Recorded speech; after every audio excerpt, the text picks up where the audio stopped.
গুঞ্জন উড়িয়ে দিয়ে অস্ত্র সমর্পণ না করার ঘোষণা দিয়েছে হিজবুল্লাহ। সেই সাথে লেবাননে ইসরায়েলের দখলদারিত্ব, আগ্রাসন ও হামলা বন্ধ না হওয়া পর্যন্ত আলোচনায় না বসার বার্তাও দিয়েছে গোষ্ঠীটি। বার্তা সংস্থা এপির এক প্রতিবেদনে এমনটাই জানানো হয়েছে। টেলিভিশনের সমর্থকদের উদ্দেশ্যে দেওয়া ভাষণে গোষ্ঠীটির প্রধান নাঈম কাশেম বলেন, فكرة نزع السلاح بدكم تشيلوها من নিরস্ত্রীকরণ শব্দটি তাদের ডিকশনারিতে নেই। হুঁশিয়ারি দেন, ইসরায়েল, যুক্তরাষ্ট্র কিংবা অন্য কেউ হিজবুল্লাহকে নিরস্ত্রকরণ করতে চাইলে কঠোর জবাব দেওয়া হবে।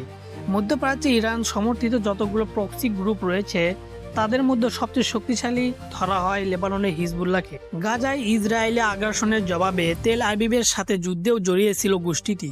গত নভেম্বরে যুদ্ধবিরতি চুক্তির পর থেকে হিজবুল্লাহকে নিরস্ত্রীকরণের দাবি তুলে আসছে ইসরায়েল ও তাদের ঘনিষ্ঠ মিত্র যুক্তরাষ্ট্র। সশস্ত্র গোষ্ঠীটিকে দমনের ইঙ্গিত দিচ্ছে লেবাননের মার্কিন সমর্থিত নতুন সরকারও। এরই মধ্যে বিভিন্ন সংবাদ মাধ্যমে এমন খবর ছড়িয়ে পড়েছে যে অস্ত্র সমর্পণে রাজি হিজবুল্লাহ, সে সাথে আগ্রহী সরকারের সাথে আলোচনা হয়েছে।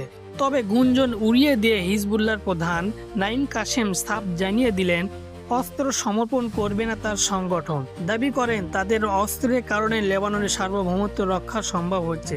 তবে তেল আবিব চুক্তি লঙ্ঘন করলেও ভাষণে শর্ত মেনে চলার অঙ্গীকার করেন তিনি। এর আগে জাতিসংঘের তথ্য মতে যুদ্ধবিরতি চুক্তির পর থেকে ইসরায়েলের হামলায় কমপক্ষে ৭১ জনের মৃত্যু হয়েছে লেবাননে।